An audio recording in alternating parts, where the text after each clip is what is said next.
The wedding photographer captured something in our photos that ended 3 marriages. I was 26 when I started my photography business. Wedding season was brutal. 12-hour days, bridezillas, drunk groomsmen. But the money was good, and I was saving for my own studio. The Morrison wedding seemed routine enough. Big Catholic ceremony, 200 guests, open bar, standard rich family affair. Sarah Morrison was marrying David Chen, both from prominent local families. Their parents had been friends for decades. The kind of wedding where everyone knows everyone, and the guest list reads like the country club directory. I was shooting the reception when I noticed something in my viewfinder. During the father-daughter dance, I was capturing Sarah and her dad, when movement in the background caught my attention. Behind the floral arrangements, barely visible through the greenery, was Sarah's new mother-in-law, Mrs. Chen. She wasn't watching the dance. She was making out with Sarah's uncle. Not a friendly kiss. Full on, hands everywhere, passionate makeout session. They thought they were hidden behind the 8-foot centerpieces, but my telephoto lens caught everything. I kept shooting, assuming it was a one-time thing. Maybe too much champagne. Then I spotted them again during the cake cutting. This time, Mrs. Chen's hand was down the uncle's pants. That's when I noticed the third person watching them. Sarah's dad, the same man currently dancing with his daughter, was staring directly at his brother and new in-law.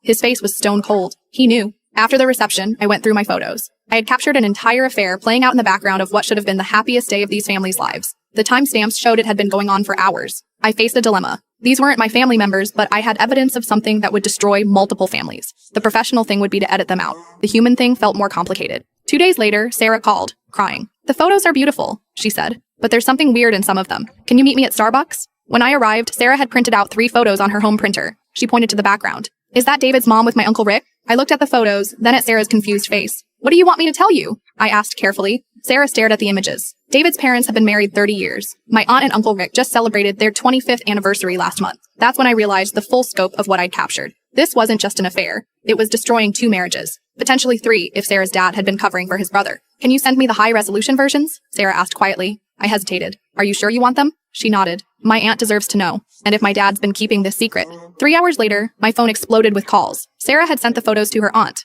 David's father, and confronted her own dad about what he knew. Sarah's aunt filed for divorce that week. David's parents separated after his father confronted his wife with the photos. The bombshell was Sarah's dad. When confronted, he broke down and admitted he'd been having his own affair for 2 years. Sarah's mother had suspected, but never had proof. By the end of the month, 3 marriages were over. The families blamed me, of course. "You should have minded your own business," Mrs. Chen screamed over the phone. "Those photos were private property." "Actually," I replied, "they were my intellectual property, and I was hired to document your son's wedding." I documented what happened. Sarah sent me a thank you card 6 months later. She'd called off her own wedding after seeing how her family fell apart. "Better to know now than find out 10 years from now," she wrote. The Morrison-Chen wedding became infamous in our small town. I lost several bookings when word spread that I was the photographer who destroyed 3 marriages. But I also gained clients who specifically wanted someone who wouldn't hide the truth in their photos. Last month, Sarah hired me to shoot her engagement photos with her new fiancé, a guy she met in therapy while processing her family drama. This time, she laughed.